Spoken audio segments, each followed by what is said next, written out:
a few weeks ago talking about my consulting opportunities to help businesses be more inclusive, as well as my artwork that I make that involves my invisible disability and how I experience the world. Today, I have the pleasure of speaking with Erin Mayo. Hi, Erin. Hi, how are you? I'm doing good. Tell us a little bit about yourself. So my name is Erin Mayo, and I'm a residence life professional, and I work in higher education administration. I have a nonverbal learning disability that affects my processing speed and my understanding of abstract language.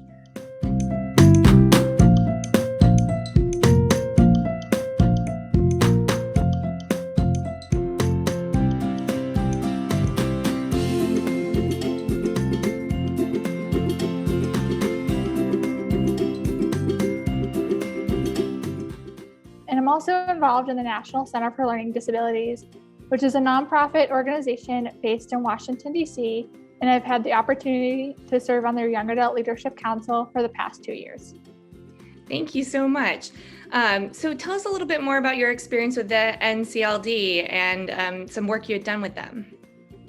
Yeah, so over the summer, for the 30th anniversary of the Americans with Disabilities Act, I had the opportunity to interview Senator Harkin, which was a really great opportunity. He was one of the fathers of the Americans with Disabilities Act. We've also advocated for the RISE Act. The RISE Act would increase equity in higher education for individuals with disabilities. And it was introduced by Senator Casey and Senator Hatch and Senator Cassidy. And it would really ensure that students with disabilities thrive in college and would require colleges and universities to accept IEP or 504 plans as proof of documentation. We know that documentation and testing is expensive, so that the RISE Act would allow, it would kind of break down the barriers so that students would be able to succeed in higher education.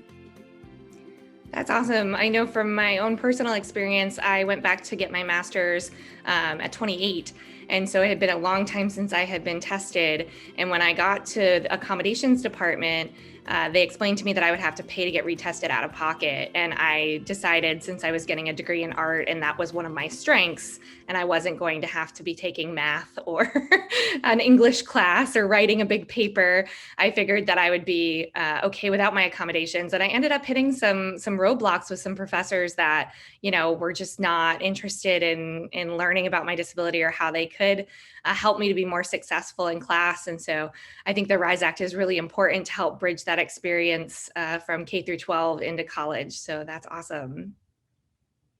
Yeah, and kind of other advocacy work I do with the National Center for Learning Disabilities is a year ago in March of 2020, we advocated through the CARES Act, which was the COVID relief bill at that point, so that students with disabilities would still receive accommodations during COVID-19. The Department of Education was trying to allow schools to have waivers for IEP and 504 plans, but we advocated that IDEA, which is the educational law that protects individuals with disabilities, that waivers would not be granted. And with our efforts, students with disabilities have been supported as a result of not waiving IDEA in the COVID-19 pandemic. That's wonderful, because school is hard enough when you have a disability, and then trying to go between online learning and in-person learning and back and forth, it definitely, I'm sure those students are struggling. So knowing that keeping their accommodations in place is really important. Tell us a little bit about your experience with invisible disability yourself. Yeah, so kind of also through the National Center for Learning Disabilities, I have written a blog about microaggressions. It's really important for employers not to use microaggressions. Microaggressions consist of, you don't look like you have a learning disability, or I would have never thought you graduated with magna cum laude as you had a learning disability. And these are phrases that I've heard myself, and it's really important for employers not to use these microaggressions so that employees can feel welcomed in the workplace. Microaggressions are hurtful, and it's really important for employees to advocate for themselves in the workplace by saying, this is how I learn and this is how you can support me so that I can thrive in your environment. Yeah, absolutely. Microaggressions, for the person that might be saying it, they might think that they're being funny or telling a joke, but it is extremely hurtful. And especially with invisible learning disabilities, a lot of people have that notion that saying like, "Oh, you don't seem like you have a disability," is a positive comment, but it, like you said, could be absolutely hurtful in that situation. And it's also very difficult to self-advocate for yourself, especially if you're in a new job and you're not sure how to approach your supervisor or your colleague that's making that kind of comment. So tell us a little bit about how you feel about disclosing when you get into a new work environment. Yeah, so I think disclosing for me is a lot about building trust with my supervisor, and also really encouraging people not to Google your specific learning disability.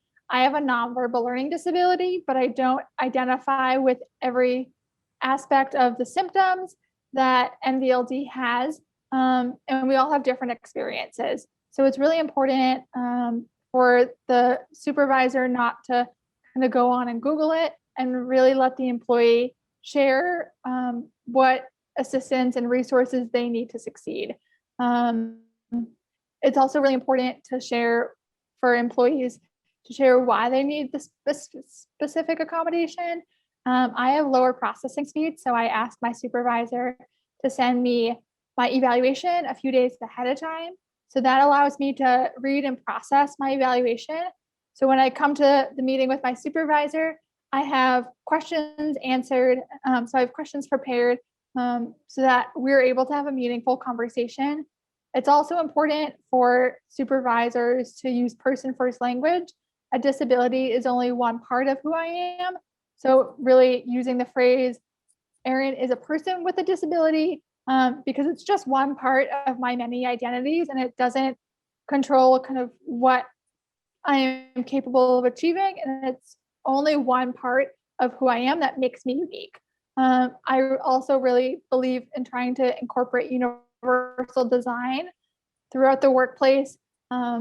So one way that I do that in my current workplace is that I send my supervisees their evaluations ahead of time as well, regardless if they have a disability or not. Disclosing is a risk, but I really encourage others to disclose.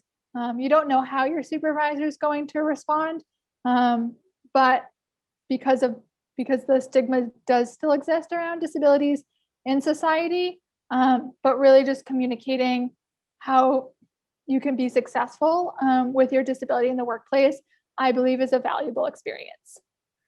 Yeah, Erin, and I think bringing up evaluations is an important one. That's also something similar that I've run up against in the past, and it just makes for a more meaningful conversation if I can actually understand what we're talking about and I have time to really think about it. You talked about universal design, and I think a lot of people when they hear universal design, they think, oh, like I'm going to have to put a lot of money into this and a lot of tools. I know, when I'm working with a staff, I try to touch all of those different learning styles. And you've talked about that in the past too. So how do you get ready for a staff meeting with your team? Yeah, so I try to send the staff meeting agendas to the staff I supervise ahead of time. I also use the accessibility checker in Word. Microsoft has they have a lot of great accessibility features so that if a staff member uses screen reader, you can double check it.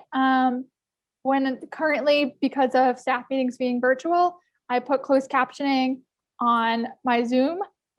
If you don't have closed captioning on your Zoom, if you use Google Present, you can do free closed captioning through that means, as well as kind of being available if people have questions, recognizing that I know for myself because I have lower processing speed. I look at the staff meeting agendas ahead of time the night before the staff meeting I go into so that I can think of those questions ahead of time and prepare. Knowing that every staff member also receives feedback differently. When I first meet a new staff member, I ask how they like to receive feedback. So, regardless if they have a disability or not, everybody learns and processes information in a different way. And my goal is to support them and help them grow so that they can be prepared for their next position, regardless of what field they end up going into, as I work with student staff that are undergraduate students.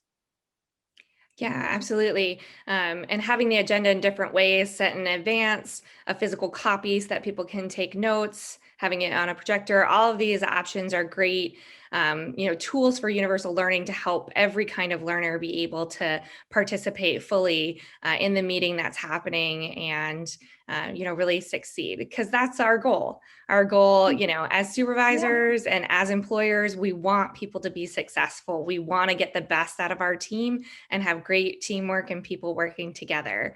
And even folks with a disability, they, can participate fully with those tools and accommodations, and they don't have to be expensive and they don't have to be difficult to put together. It just takes a little bit more time and thought and communication. Like you said, if you have somebody that you're willing to disclose to and they're being open, then it's so much easier to just accomplish great things as a team.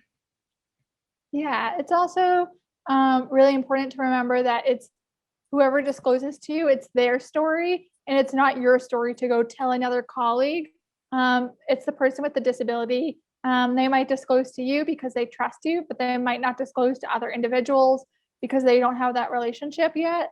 So, kind of understanding that if they disclose to you, hear that and respect it, but don't kind of go down and chat with another colleague in casual conversation saying, hey, did you know that so and so has a disability? As that isn't necessarily appropriate because it's none of the other person's business unless they have a need to know. But if they do have a need to know, it should be the person with the disability disclosing themselves because it is personal information.